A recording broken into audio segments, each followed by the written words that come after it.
Hello guys, and welcome to another video of Tech and Pics. And before we get into it, please consider subscribing to my channel if you are not subscribed already by clicking on that subscribe button and clicking on the bell to receive all notifications. Now let's jump into it. Have you ever found yourself at a flea market or at a second-hand shop or at a thrift shop and you found some really old analog lenses and you ask yourself, does this lens work? How can I tell if this lens is worthy of being bought? So today I'm going to break down the three of the most common mounts, at least three of the ones that are most common to me, and that is going to be the Canon FD, the Minolta MD, and the M42 mount. And we're going to look at how you can tell on each mount, how you can test in the moment if you can buy the lens. It's real simple. The one thing that these lenses have in common is the most dangerous one of all, and that is mold. And to check for mold, it's really simple. When you have a lens, you can do the flashlight test, which is really simple. You can, if you have a flashlight with you, a LED flashlight or a regular flashlight, or even your cell phone, that you can use the flash on your cell phone to make the light, what you can do is you put the cell phone on the opposite side of your lens, you look into it with your eye, don't blind yourself, and you look for if you see any mold. Now there's two things you have to consider. Mold, it looks like it's a plant, it's a fungus, it's growing on the lens on the inside, whereas you might confuse mold, actual mold, with just regular dust specks on the inside of your lens. Now dust specks is very common because these lenses are very old and they're not weather sealed, and some of them are 70 years old, and it happens that dust specks get into the lens. You will never see them on your picture and you don't even have to worry about them. What you are worried about is something that looks like mold. It looks like mold spores, and I'm going to show you showing the picture right now on the screen what you can tell. So you have the regular dust specks and then you have the actual mold.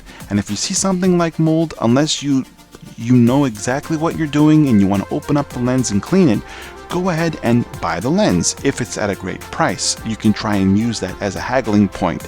I've done this before. But if you see the mold and you want to buy the lens because you really want it, even though you don't understand that much about analog lenses, don't buy the lens, because it will infect every other lens and camera that you have, and you'll really have, and it'll just ruin everything. It'll ruin the picture quality. I've seen instances where it has gotten on the camera sensors. It has infected other new modern lenses which are not weather sealed, because not all new modern lenses are weather sealed. So if you see something that looks like mold, put the lens down, walk away, and then wash your hands with soap.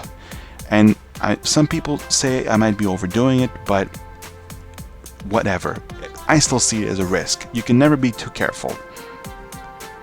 A second thing that these lenses share is oil on the aperture blades. Now there's grease on the focusing element in every lens. Even the new lenses, there's grease on the inside. And over the years, it can happen that this grease, which is very thick and solid, makes its way onto the aperture blades. And what happens is, whenever it makes its way onto the aperture blades, when you close down the aperture blades manually on these lenses, the aperture blades will either close slowly or they won't close at all, and it'll be stuck. Now there's the thing about oil on aperture blades: if you can easily open the lens and you can get to them, you can use a Q-tip with some alcohol or some lighter fluid, but lighter fluid from Zippo lighters, not from your barbecue.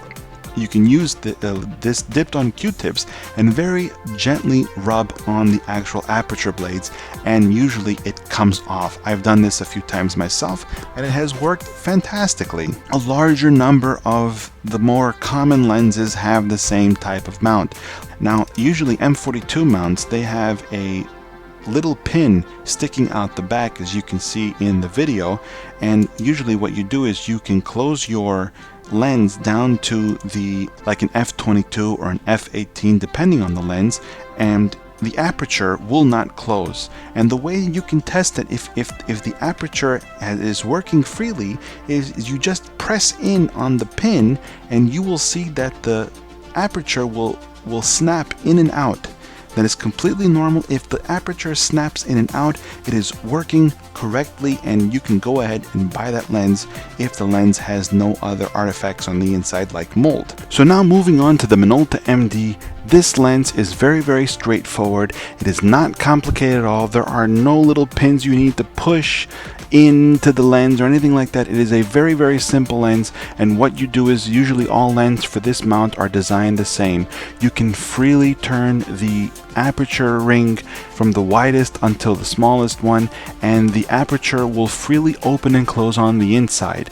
Now what you actually need to do to see that there are no oil on the aperture blade, in the back of all Minolta MD lenses there is a tiny little there is a small pin which you don't push into the actual lens, but you just move slightly to the side. And what happens is that whenever you close down, so to f22 or to f16, and you move this little pin left and right, you will see that the aperture blades will open freely or not. If you open it and the aperture blades open very slowly, then there is some oil on the blades. But in this case, the only reason why this would have to snap back freely is if you ever decide to use this lens on an analog camera.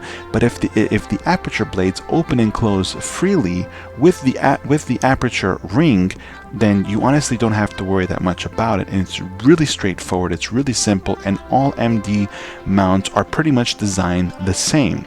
Now on to the Canon FD, and the Canon FD is the biggest pain in the ass out of all of them, and then there's a really simple reason why. There's two ways to check and see if the aperture is working correctly. Unfortunately, to check an aperture on a Canon FD mount lens, you have to always bring an adapter with you, because on the back of the Canon FD mount lens there are tiny little pins which need to be pressed in at the same time as the adapter rotates, so that the whole mount rotates. And when the whole mount rotates on the lens, then it activates the aperture on the inside, and you can freely open and close the aperture blades.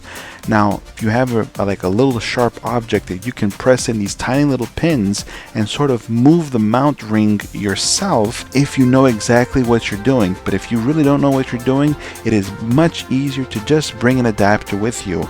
And here nothing snaps back or snaps in, and you may find a few Canon FD lenses that have a small lever that snaps up and down, but nothing will happen on the inside of the lens. This is common. Don't let this scare you.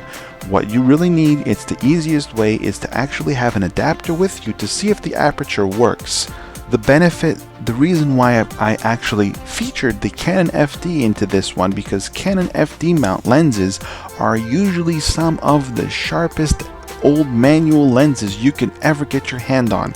You have monstrous lenses like the 24mm 2.8 or the 50mm 1.4 of the new plastic fantastic series. There are other mounts out there that usually work pretty much the same way. There must be at least 10 to 15 different lens mounts, but I've tackled the most common ones. The old Pentax, the Pentax M series and the A series, these are also the same way as the Minolta MD. You can very easily check the aperture blade. It seems like the only one that gives the biggest amount of problems is the Canon FD. Now guys, that is it for this video. If you have enjoyed this video, please consider subscribing to my channel, and it really means the world to me. And don't forget to visit my social media links down below in the description. Guys, I will see you in the next video. Thank you very much for watching.